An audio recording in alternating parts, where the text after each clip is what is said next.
Now, it is the world's biggest maker of business management software, vying for supremacy with Oracle.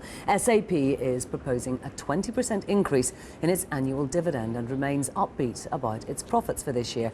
But as inflation and instability threaten the global economy, is this optimism well-founded? Well, I've got with me the two men who run the German tech giant. SAP's co-CEOs, Bill McDermott and Jim Hagemann join me now. Thank you both very much indeed for joining me. Software and the kind of software that you provide for all these multinational companies therefore must be quite dependent on what's happening in the world with inflation and with instability. Let me ask you first, Bill, how dependent are you on that, and how much do you see what you do being affected by what's happening globally? We feel relatively optimistic about the macroeconomic environment in general. And when things are tough and companies have to pull back, tighten their belt, they'll turn to SAP to be more efficient. When they have to grow and they have to compete, they'll turn to us because they need to open more markets, optimize supply chain, take better care of customer. In a world such as the one you described, where commodity prices are rising and consumers are going to be impacted, all of that may be entirely true. But CEOs still need to execute their strategy, they need to run their business. And we find that more and more companies are getting used to operating in volatile times. So volatile times is not an excuse not to execute your strategy. And therefore SAP feels optimistic about our position and also the macroeconomic scenario.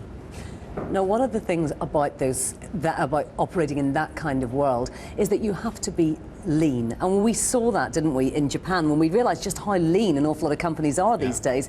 You know, some idea that there's loads of software sitting in warehouses all over the place just doesn't seem to happen. How much was the global market affected by Japan, and will it continue to be? Well, Jim's got a great story on Japan, he must tell you, but we obviously manage a portfolio of which Japan is less than 5% of our revenues. I must say our first concern was the safety of our employees and our ecosystem in Japan, and we moved many of our employees to the southern part of Japan, put up hotels to make sure that they would be safe, and obviously dedicated ourselves to restoring the great country of Japan and getting through this crisis. Having said that, I don't think it'll have a material impact in most cases. It could have a short-term impact on some companies, but certainly not a mid-term or a long-term unless things don't stabilize, and we think that they will. But Jim's got a great customer story if you'd like to hear it. Jim, you can't leave me hanging. You've got to tell me what it is. I will. No, it's not just about our reaction.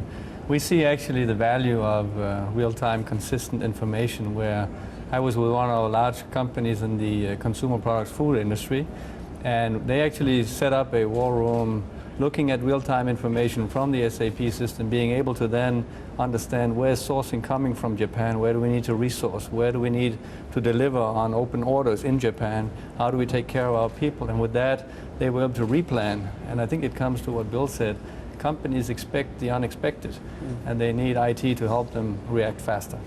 And of course, you've just illustrated there, this business must be all about innovation at its core. I mean, of course, you've got to supply and customer service and everything, but you've got to innovate. How much of your business is still about innovation? Because we're inclined to hear about the little companies, the Groupons and the Facebooks that started off very small and very recently. But for a company like SAP, it must be crucial too. It is essential. It is the core of what we do. And in fact, when we got in the office of the co-CEOs a little over a year ago, the first thing we did was we sat down and discussed what is the purpose of SAP. We think we can make the world run better. And with our technology, that's a pretty big idea, right? It is, but we've been, optimizing resources for companies 39 years. And what if we could optimize the constrained resources in a world that needs growth, and at the same time have issues on resources, energy, water, food, supplies, and so on. And we saw a bigger purpose. And then we redefined our strategy, very much centered around innovation. We believe that this industry that we're in is moving very rapidly, and only the innovators will survive in the long run. And others are consolidating the industry. We are choosing to innovate, and we've seen the impact of that with the momentum we picked up last year. Now, a lot of innovation seems to come from the US. I don't know quite why that is. Is there something about Europe that they don't seem to be quite as good as it? Well, I think the two things that the US does uniquely, I certainly don't think it's the haven for all innovation by any means, is it funds early stage companies beautifully, and it also has a good heart when it comes to giving back. And these processes are very organized and they're very robust compared to just about any other operating theater that you can find. But the one common theme in innovation in this environment is CEOs have to run their business better. And they're under a lot of pressure to grow.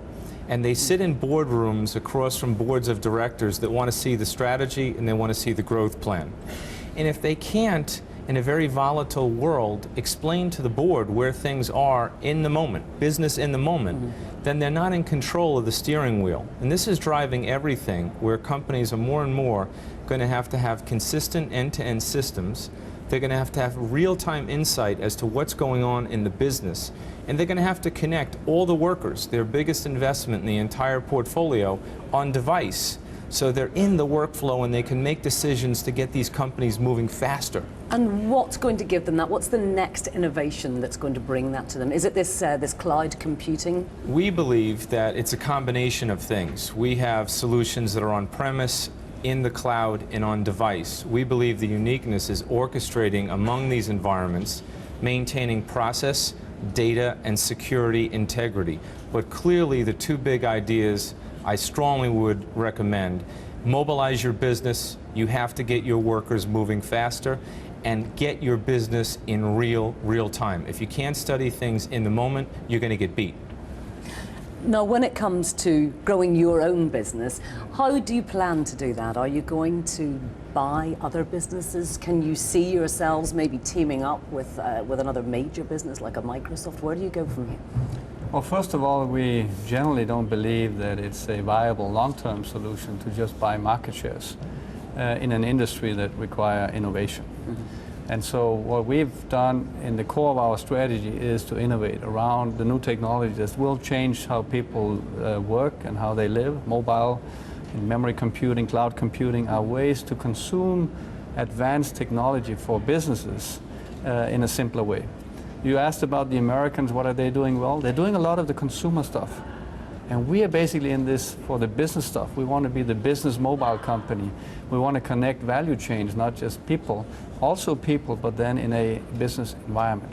And so we don't believe in acquisition to fuel the growth. However, we of course look for opportunities to move ourselves strategically forward. We have acquired two big companies in the past, Business Objects, to get us real-time analytics, and recently last year Sybase to give us the mobile infrastructure. And we're always looking for opportunities, but it's strategic to move us forward, not consolidate the past. Now, I can't have you both here without asking you about your joint role. Here in the UK, we've got Cameron and Clegg. We're very used to having a double act, but it's not very usual for CEOs. How's it working? It's working great. Our slogan is two is better than one. One of the main things that we had going into it is, first of all, very complementary skills, but we had a foundation of trust where we could work together, get things done. And we're both guys that like high performance, and we like motivated workforces, and we like to take care of customers. So we had all that in common. But we worked hard on the vision, make the world run better. We worked hard on the strategy together, and we got 53,000 people believing in it because we role modeled it, we cascaded it, and now it's kind of a groundswell of the co-CEO structure working just fine at SAP. Well, it's just great to have you both on the show. Thank you very much indeed for joining us. Thank you very much, Andrea.